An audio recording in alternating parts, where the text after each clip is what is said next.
Close to 750 people are missing from the Houston area. Women under 35 make up 1/3 of that number. You've never heard of most of them because their stories don't make headlines.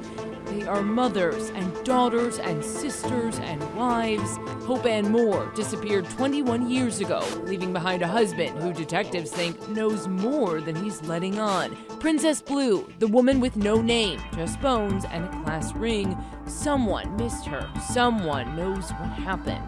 Audrey Lee Cook, murdered and dumped in the infamous Texas killing fields. When no one cares, these missing women go unreported, and the cases go unsolved.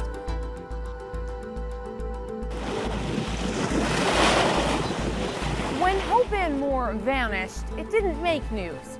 Hope used to live here in Galveston along the water. Hope's house is gone now. At the time, her husband told police she probably ran off, but Hope's little boy knew his mother would never leave him. The bay side of Galveston is quiet, peaceful, away from the bustling Strand and flip-flop wearing tourists. On Channelview Drive, there used to be a house on stilts where Hope Ann Moore lived with Clint Kent, her common-law husband of 4 years. Hope's past wasn't perfect. Trouble with drugs, drinking, and partying, but the 32-year-old mother was trying to change. She had a steady job at a car dealership, passed drug tests to keep it, and had just gotten a raise. She was a really good worker. I mean, she did everything we asked her to do there. Would not complain, no complaints at all. James Cabarrubio was Hope's former boss and the last person to see her in public. Monday, April 26, 1999. Hope didn't show up for work. She'd never done that before. The next day, Clint showed up and he tells me that, she just won't be back. Here's her keys. And I thought it was weird, so I just thought about it for a while, and I decided I better call and tell somebody. Cabarrubio waited another day. Still no hope. He called police. She's not coming back. Now that should make the hair on the back of your neck stand up. She's not coming back. In '99, Hope's story wasn't front page news. A missing woman with a messy past. The case went cold. Detective Fred Page, now retired, picked up her case nearly a decade after Hope disappeared. No one's pure as the driven snow, and Hope wasn't. But she was a true victim in this. The more Page dug, the more he believed she's not just missing. If anybody knows what happened to Hope Ann Moore, it's Clint. If there's the best suspect in this case, is Scotty. No doubt about it. Okay, introductions. I'm Detective Fred Page. Scotty Kent, Clint's older brother. In 2009, he agreed to talk to Page. We're here today to talk about a missing person report. These are the never-before-seen tapes. In the week leading up before she went missing, she left work twice, saying she was having problems at home with her husband. But see, I never seen her and Clint fight. Scotty was living with Hope and Clint in that house on the bay when she vanished. Scotty says on Saturday, April 24th, Hope left mad with her checkbook in a truck with a man Scotty didn't know. How come you guys didn't call the police? We didn't think she was gone. We just thought she was on another one of her drug trips. It ain't the first time she's disappeared. 8 days after Scotty last saw Hope, he pawned 2 ladies' gold rings at this Easy Cash. Here are the receipts Page found a decade later. And there's this check made out to Scotty Kent from Hope, dated the day before he says she disappeared. $345.52, the exact amount in Hope's bank account to the penny. Handwriting tests later proved Hope's signature may have been forged. Why would she close out her account and give the money to Scotty Kent? Well, I don't know. That's what I'm saying. Did you ever ask Scotty? Well, I never even knew about this. So I don't know. I don't know if she owed him money. I don't know if she borrowed money. Isn't that kind of bizarre? Yeah. Clint, Hope's common-law husband, also talked to Page a decade later. They spare no opportunity to trash Hope's character. Clint was visiting his parents in Buffalo, Texas when Hope went missing. Before he left Galveston, Clint says he tampered with Hope's truck. He didn't want her leaving home. Yeah, she was getting back into the drugs. What do you mean she couldn't take it? I mean, Because I took the fuse out so she couldn't take it. She tried to take my other truck too. you think your brother killed her? Hell no. I know better. There's no way. He's got a gentle heart just like me.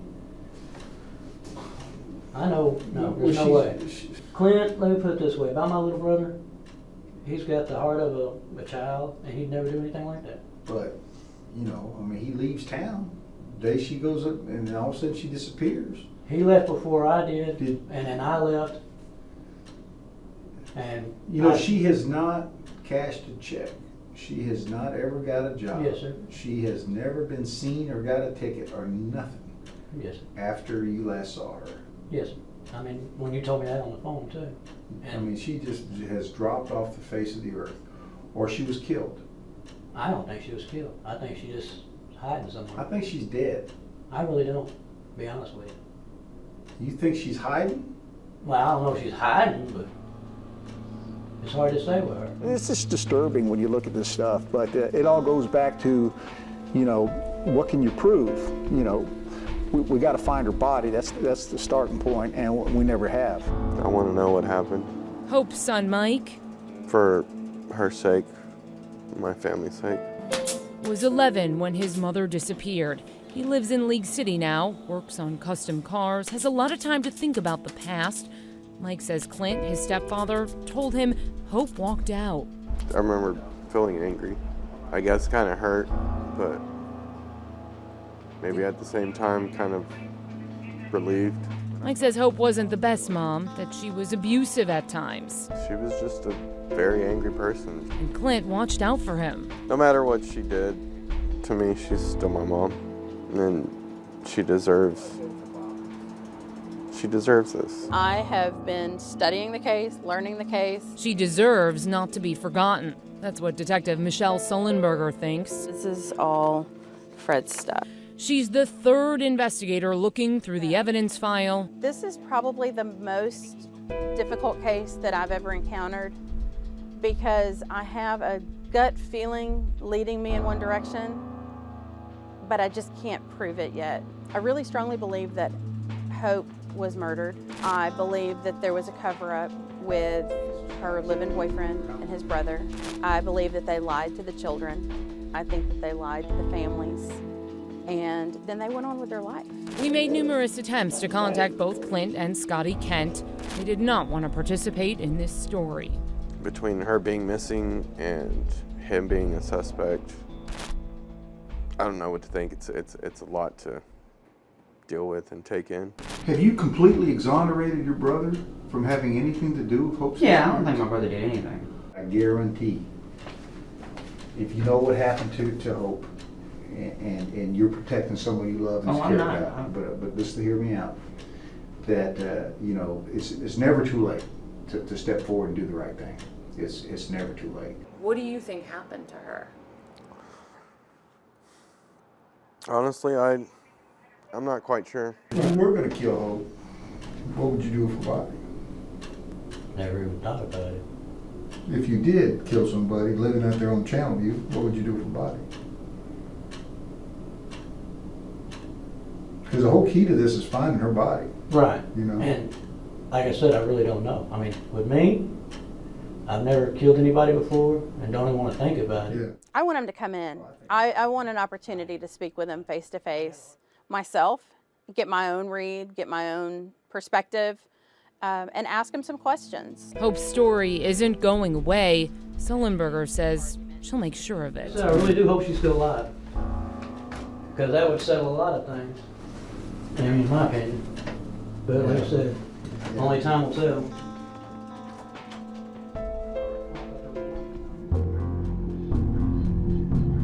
Time. It can hurt and it can help. Time, after all, is one of the reasons why these cases are unsolved. A year turns into 5 years, turns into a decade, and it gets harder and harder for investigators to generate new leads. But detectives quietly keep working. They work for the women whose stories are forgotten because in some cases, the families don't even know their loved one is dead. 30 years ago, a woman's bones were found along a gravel road. No purse, no ID, just bones and a high school class ring. Detectives thought that ring would be the key to solving this case, but investigators quickly realized the truth lies in the DNA. There are stories behind the jewelry we wear. Jewelry can be so personal, so special. A delicate pearl bracelet, a diamond band, 3 small silver rings, a unicorn with turquoise stones. A girl loved and treasured these pieces until she was found dead at the end of a gravel road in Brazoria County on September 10th, 1990. Describe to me what this area looked like in 1990. In 1990, first of all, you wouldn't have this median we're sitting here. This was a little two-lane, dead-end road. County Road 101 east of Highway 288 in Manville. Looked a lot different back then. 3,000 people lived here. Compare that to the more than 10,000 now. There were no homes along this stretch, just cows and a passing car now and then. That day, a man happened to pull over to relieve himself on the side of that quiet road and nearly walked into a pile of bones. This had been a place where someone thought, I could dump a body here. It'd be a perfect spot for it because there was nothing out here. The man and his wife called police. Matt Wingo was one of the first to show up. I remember the tire. I remember her skull being under the tire. I remember her being disarticulated and everywhere, which is what it's going to be when you're out in the country. In 1990, Wingo was a Brazoria County Sheriff's deputy. He's retired now, but nearly 30 years later, he sees that crime scene in his mind. You've seen so many things that you don't have the same emotion. You got to, yeah, it bothers you, but it's not something that you take home and have to live with. She was somebody's daughter. Yeah. She was somebody's sister. Yeah, it's hard to, I've tried explaining this to other people over the years. I had a woman ask me one time, which case has most likely caused you the greatest PTSD? I said, I don't have PTSD. I said, none of them bother me. I mean, that's what I'm supposed to do. That's my job. Wingo and the detectives collected the bones, collected the jewelry. No purse, no ID, no clothing, no hair found around the skeleton. Days later, the autopsy didn't reveal much. It was unclear how the woman died. There were no drugs in her system. She had a couple of fractured ribs. She was likely between 15 and 19 years old. Who was she? Police put the word out asking for help identifying a woman with a turquoise unicorn ring and a pearl bracelet. The case got a little attention, but went cold fast. 16 years later, a curious detective literally reopened the evidence envelope and made a startling discovery, something previous detectives missed. Among the rings collected, a class ring from a Houston high school, Robert E. Lee, 1975, carved on the side, a big blue sapphire in the middle. The stone that's inside of it, that blue stone, is the reason that they named her Princess Blue. Now she had a name and then a face. A sketch artist studied Princess Blue's bones and drew this. DNA advances showed them she was white, but had African-American ancestry, maybe a black mother or grandmother. She also could have been as old as 21. Investigators were getting somewhere. They honed in on that ring. What was her connection to Lee High School?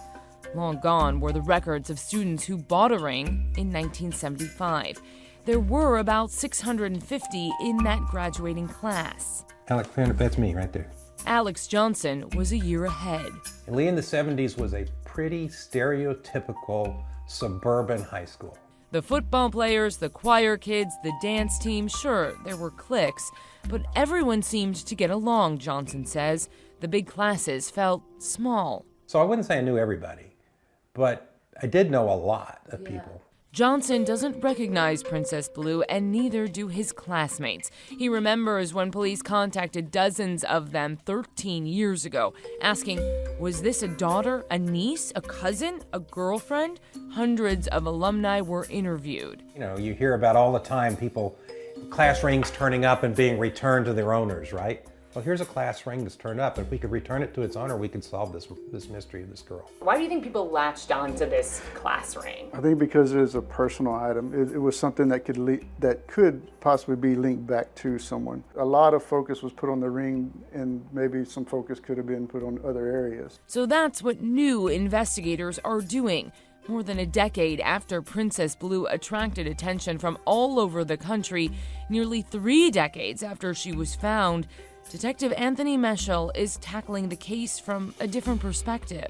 You've shifted from let's look at the class ring route to let's look at the hard DNA. Right. We're going to look at the facts. The class ring was found, all these rings were found near the body, but we can't prove that this class ring really had anything to do with this person.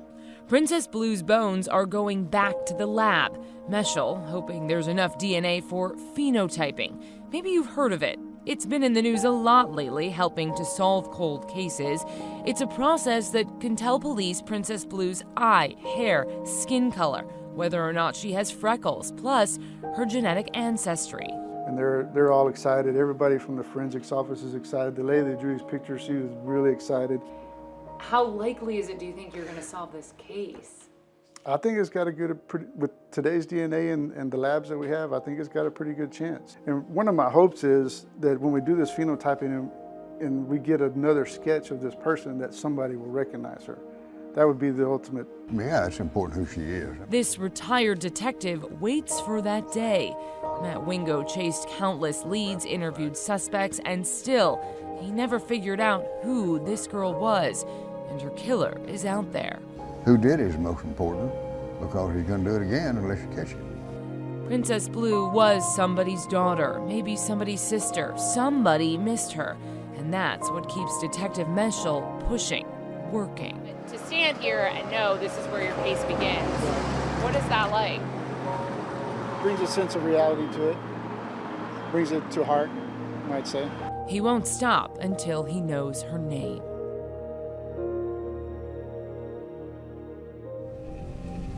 There's always hope these cases will be solved. It's hard to find hope here, though. Drive back up I-45 and you hit the stretch of interstate that's been dubbed Highway to Hell. Since the 70s, the bodies of close to 30 women have been dumped in these fields. Most of them victims, young girls abducted, raped, murdered. Their deaths linked to notorious serial killers. But for these 5 women, memorialized by crosses, their murders were never solved. For years, detectives didn't have a clue who some of them even were. Now, a huge break in one of these cases, thanks to an unrelenting detective who refused to see another Jane Doe forgotten.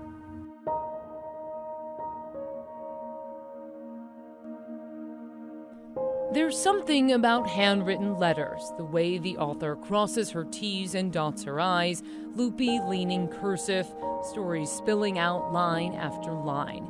The past put on a page forever, a window into the world of a daughter who lived in Houston, far from her parents. Dear Mom and Dad, how are you all doing? We are fine. It's been hot here since the rain has stopped. One day last week it was 100 degrees. Audrey Lee Cook writes about a frustrating boss, a rainy afternoon, a new friend. I got me a kitten. He's black and I call him Caesar. Life was ordinary for Audrey Lee. She was a teenager and had a motorcycle, went camping with their family, just very happy. Ordinary until Christmas 1985, when the letters home stopped. That she was enjoying her life. And someone took that joy from her. Her mother, our whole family.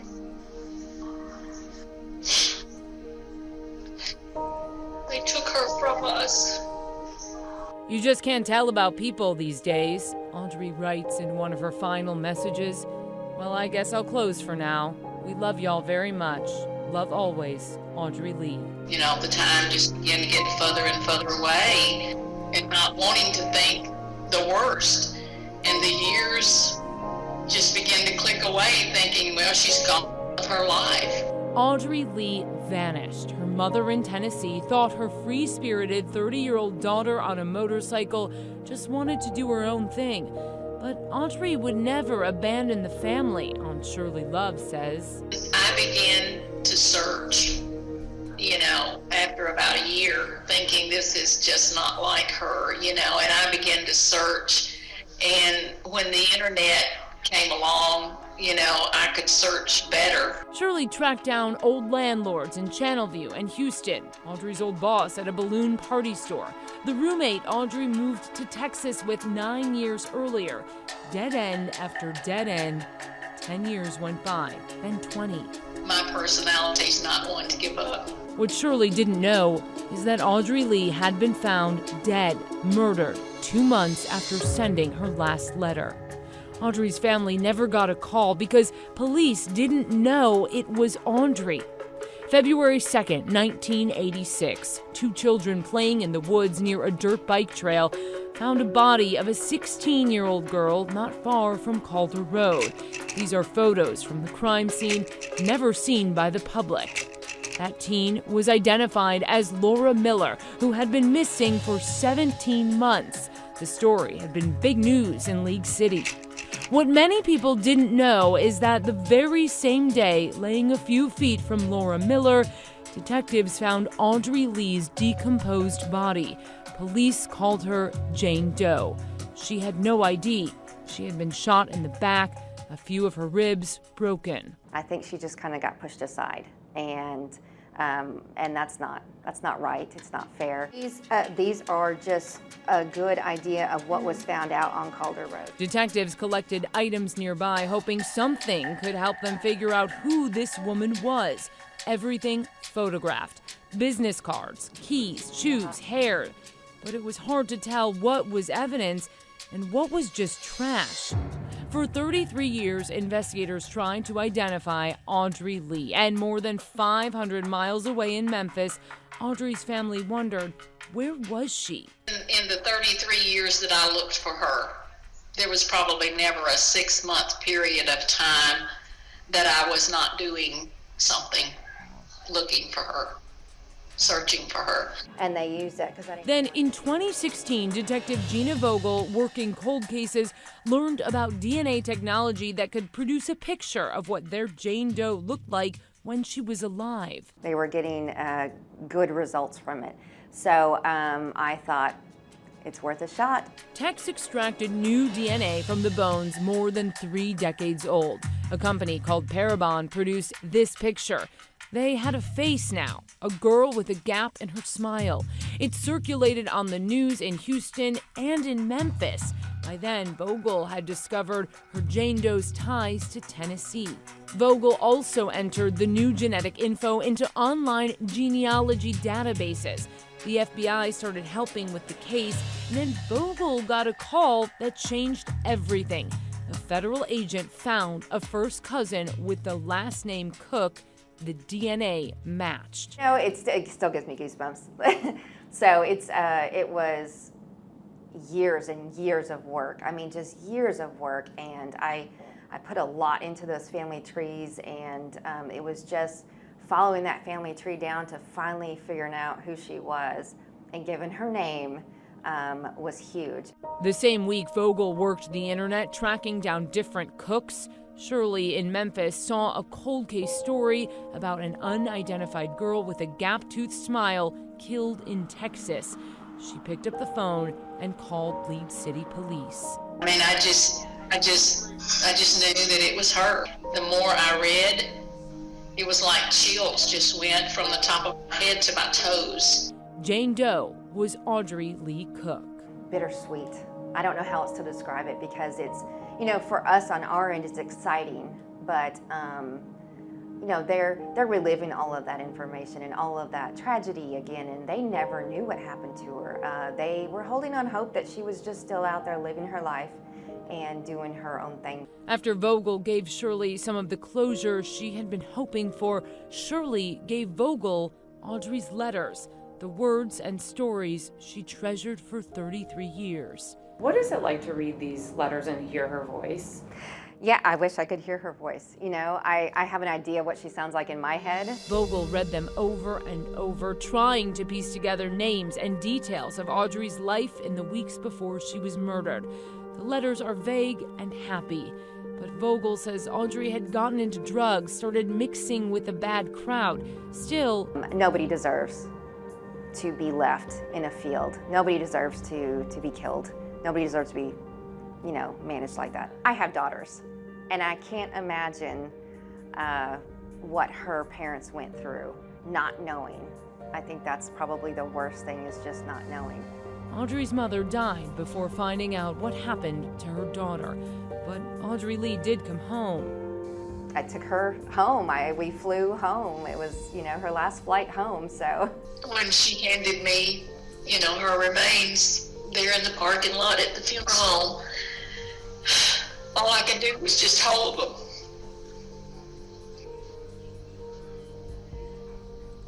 And think that she was finally at home. And to put her to rest beside her mother. It wasn't what I wanted, but it was part of closure. It was part of closure. And that's where she's buried. Over the past year, Vogel and other detectives have interviewed more than a dozen people who knew Audrey Lee, with another trip out of state planned at the end of this month. There are new leads to follow. We would love for somebody to look at these photos or look at the crime scene footage and recognize that area, or know somebody that frequented that area, and give us information. In the place where Audrey was found, a cross for her, for Laura Miller, for Heidi Fye, who was dumped here 2 years before Audrey Lee, and for Donna Prudhomme, found 5 years later. The infamous killing fields off Calder Road. Everybody talks about the killing fields, and it stretches along the I-45 corridor.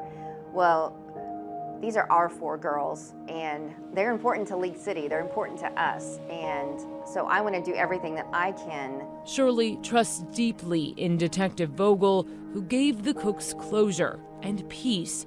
But Shirley still gets emotional thinking about the killer still out there. Nothing Audrey did justified her end. There are cruel people out there in this world that will do anything and have no respect for human life whatsoever. None of these cases have been solved yet, but I'll keep reporting their stories, keep showing you what happened. They won't be forgotten. If you know anything about what happened to Hope Ann Moore, Princess Blue, or Audrey Lee Cook, contact police. Help these families.